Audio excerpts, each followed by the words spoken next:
Olá!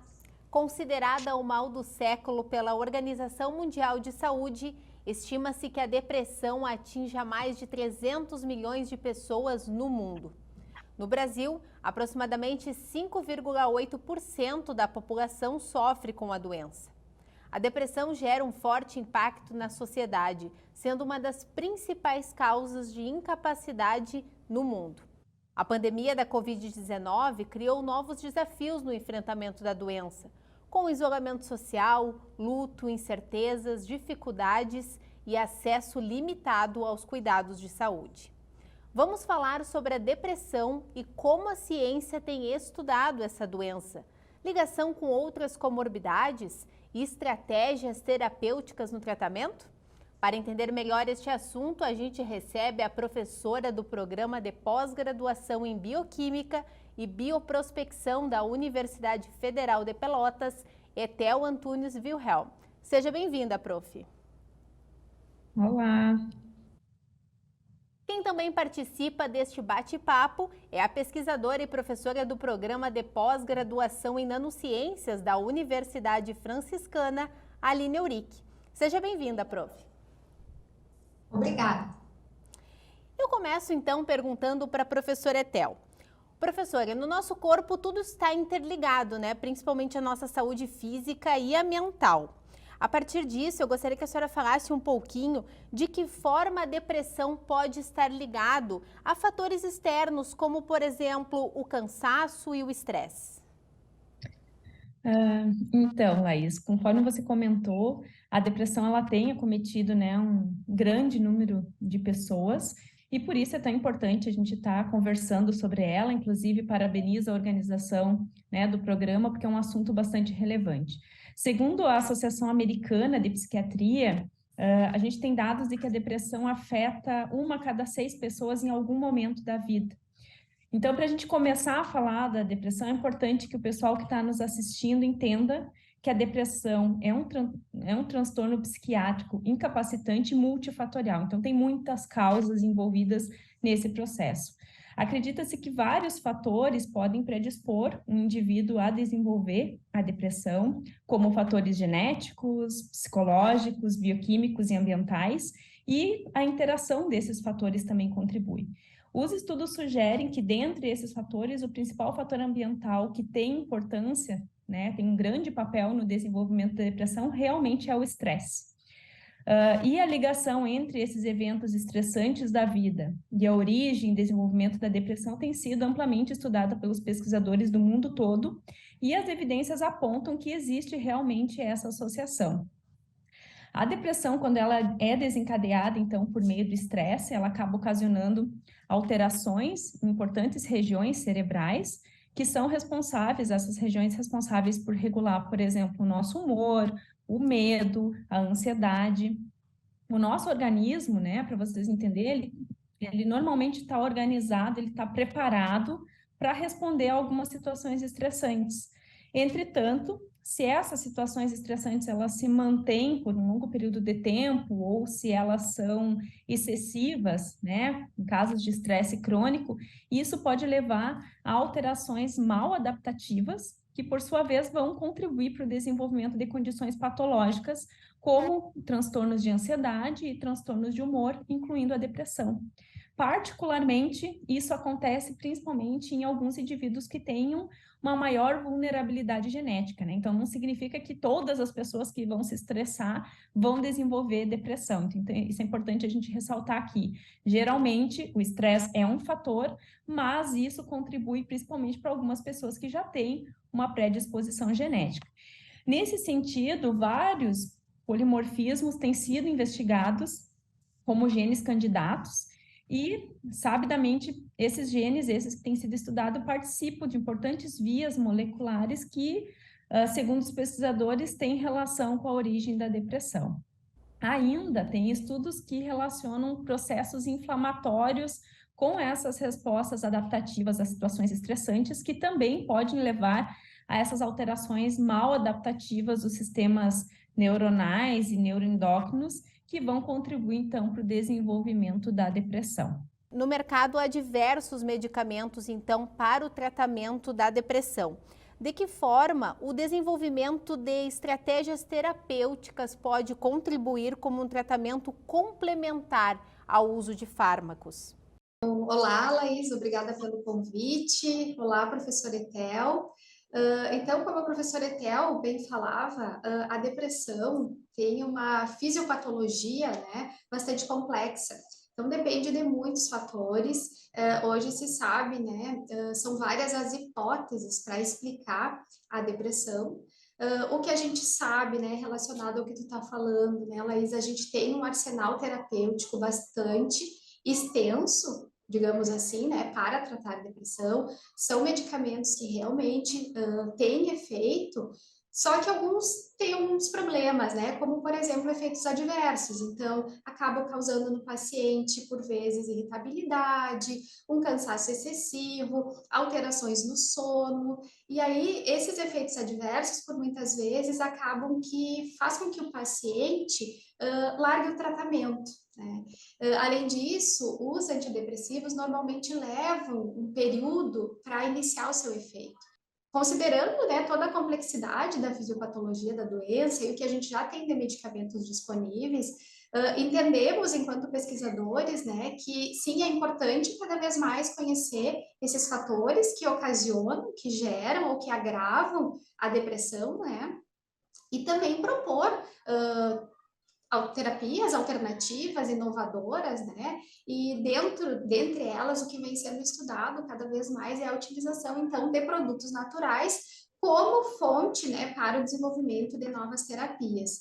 Então, a utilização de alguns produtos naturais, eles podem vir a contribuir, né, no desenvolvimento de terapias que possam complementar, quem sabe, né, a utilização, serem utilizados junto com esses medicamentos já disponíveis no mercado, de forma com o intuito de daqui a pouco poder diminuir dose desse medicamento, e conseguindo diminuir dose, quem sabe, né, diminuir efeito adverso e fazer com que esse paciente realmente não desista do tratamento. Então, a utilização de produtos naturais nessa abordagem, né, ela é bem significativa para tentar, então, elaborar e desenvolver essas terapias complementares.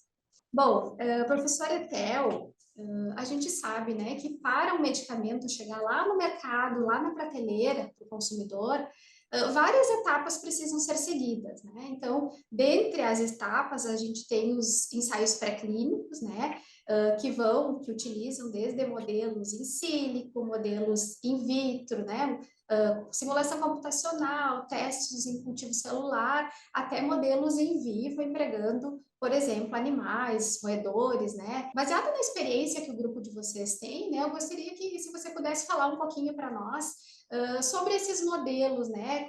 Quais são eles, como eles funcionam, os desafios, né, de um modelo que possa mimetizar uma doença tão complexa como é a depressão.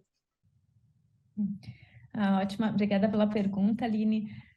Sim, a gente desenvolve, né, estudos pré-clínicos, que é uma das primeiras fases para o desenvolvimento de um medicamento, né? Então, a gente tem diversas etapas para que uma substância chegue ao mercado farmacêutico, e a gente começa com os estudos pré-clínicos. Aqui a gente desenvolve vários estudos utilizando roedores, né? Então, ratos, camundongos, que são os modelos animais mais utilizados para o estudo da depressão. Então, como tu comentaste, né, a depressão é uma doença complexa, a gente vem conversando desde o início do programa em relação a isso, e por ela ser complexa, o estudo dela utilizando modelos animais acaba sendo desafiador, né? Desde a indução do comportamento, né, associada à depressão, até a avaliação desse comportamento em si, tendo em vista que é impossível a gente reproduzir exatamente os sinais da depressão nos animais. Então, tanto que quando a gente faz estudos em animais, né, de depressão, e tem vários modelos que eu vou comentar alguns exemplos aqui, que são validados internacionalmente, a gente acaba dizendo que os nossos modelos induzem um comportamento tipo depressivo nos animais e não um comportamento depressivo, como a gente costuma falar para humanos. Então, tendo em vista que o estresse, ele a gente comentou, né, que ele está envolvido no estabelecimento da depressão, e isso, diversos estudos têm mostrado essa associação. A maioria desses modelos experimentais que hoje têm sido utilizados para estudar a depressão usam o estresse, algum tipo de estresse, como indutor desse comportamento tipo depressivo nos roedores. Então, a gente tem vários protocolos experimentais que podem ser utilizados para mimetizar, então, a depressão, e esses consistem na aplicação de estressores nos roedores.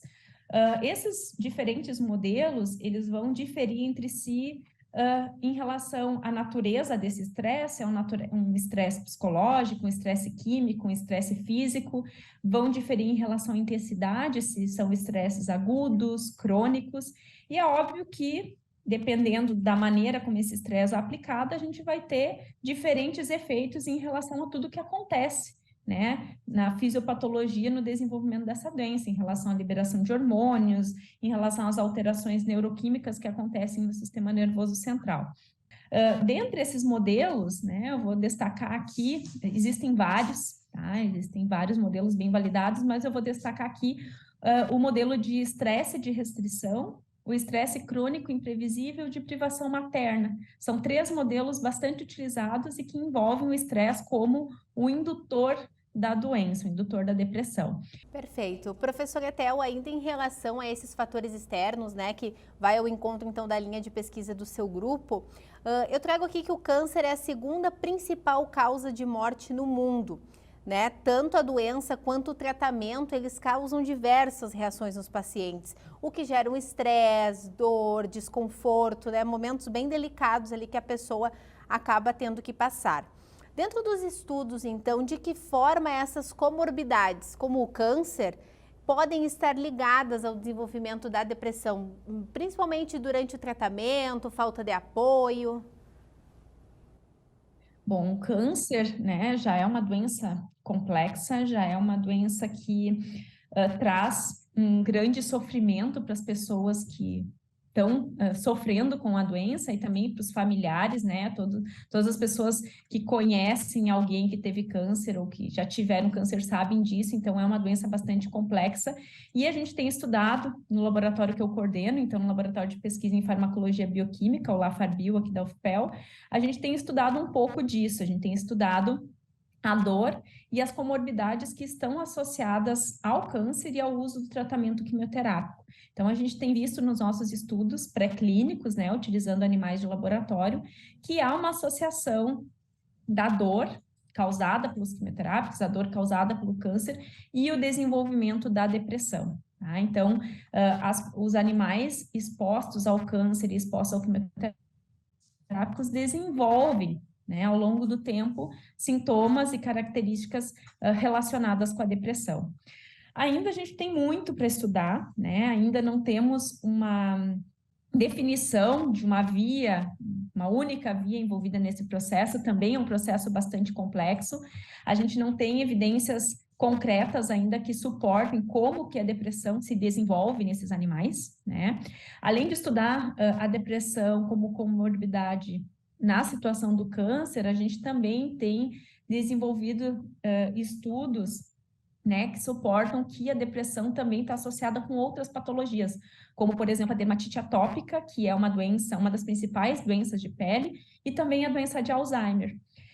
Nós acreditamos que a depressão, ela se apresenta como uma comorbidade, tanto no câncer, quanto na dermatite, na doença de Alzheimer e tantas outras, em função de que vários processos fisiopatológicos são comuns entre essas doenças.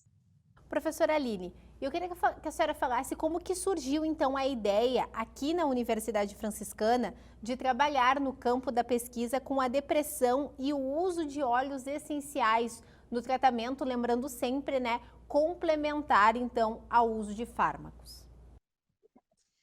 Bom, são vários os aspectos, né? O primeiro ponto foi, na verdade, o impacto, né? O impacto mundial da depressão, a gente já vem falando sobre isso, impacto na saúde, mas impacto social, impacto econômico. Então, a gente, enquanto pesquisador também, né, busca sempre atender e resolver demandas que vêm da sociedade. Então, esse é o primeiro ponto, né? A gente pensa e acredita que a depressão sim é um tema que precisa de atenção, né? Tanto para o entendimento da sua fisiopatologia, como também para o desenvolvimento de novos medicamentos. Então, esse foi o despertar, né? E o segundo ponto é a questão dos óleos essenciais. A gente já vem trabalhando aqui na universidade há vários anos. Então, os óleos essenciais, a gente já trabalha com vários deles que têm diferentes propriedades, né? Antifúngica, antibacteriana, ansiolítica, sedativa, antioxidante, anti-inflamatória, enfim. E aí, uma aluna de doutorado, então, topou, né, a temática de estudar na sua tese a atividade de 2 óleos cítricos, então, que a gente ainda não havia estudado, e focar, então, no desenvolvimento, quem sabe, de uma terapia complementar para a depressão. A gente trabalhou desde o desenvolvimento de uma formulação, otimizando, né, por exemplo, o método de preparo, buscando utilizar um método que não use solvente orgânico, ou seja, que seja mais ambientalmente amigável, um método também que seja possível a transposição em escala, né, então a gente pensando já que daqui a pouco isso possa ser de interesse da indústria, que isso possa virar um produto. Então, a gente também teve essa preocupação. E no trabalho dela, começou, né, pelo desenvolvimento da formulação, a gente avaliou, né, nos testes pré-clínicos também, o perfil de segurança dessa formulação, quando em contato, por exemplo, com linhagens celulares, linhagens sadias, quando em contato também com o tecido cerebral de ratos. Nessa etapa também a gente verificou que ao induzir um dano oxidativo no tecido cerebral, essas formulações que a gente desenvolveu com esses óleos essenciais foi capaz de reverter esse dano oxidativo, né? E também podemos avaliar durante a execução desse trabalho, né, a atividade dessas formulações contendo os óleos essenciais, frente à inibição de algumas enzimas que estão envolvidas com a depressão. Além disso, também conseguimos avaliar, né, o efeito em vivo, então, utilizando modelos, como a professora Etel comentava, né, utilizando camundongos e verificando qual era o comportamento, então, desses animais tratados, então, com as nossas formulações. Então, esse foi um trabalho pioneiro, né? Foi o primeiro trabalho do grupo nesta temática, mas os resultados são bastante promissores, eles apontam, né, para uma potencialidade dessas formulações terem, né, potencial para atuarem como uma terapia complementar em combinação, daqui a pouco, né, com medicamentos já disponíveis no mercado. E como é bom sabermos, né, que grupos de pesquisa como o da professora Aline e da professora Etel, né, trabalham para tentar minimizar um pouco desses efeitos da depressão, que a gente sabe que atinge, como falamos no início do programa, são 300 milhões de pessoas no mundo inteiro. Quero agradecer a presença de vocês, obrigada, professora Etel, por compartilhar conosco uma fatia do seu conhecimento e também do grupo de pesquisa que a senhora coordena aí na universidade. Eu que agradeço o convite, um prazer conversar um pouquinho, né, sobre o que a gente desenvolve aqui na Universidade Federal de Pelotas. Agradeço também a oportunidade de estar aqui conversando com a professora Aline, né, colaboradora do nosso grupo. A gente tem alguns trabalhos em conjunto, então é sempre bom a gente discutir um pouco sobre ciência. Com certeza. Obrigada também, professora Aline, por compartilhar conosco um pouco da pesquisa de vocês a respeito dos óleos essenciais ligados à depressão aqui na universidade e também o seu conhecimento. Nós que agradecemos, Laís. Muito obrigada. E obrigada, Etel. Um prazer te receber aqui na Universidade Franciscana. Muito obrigada pela companhia de vocês também. Para rever esse programa, você pode acessar o nosso canal do YouTube, o youtube.com/UFNTV, e também as nossas redes sociais no Facebook e no Instagram. Tchau!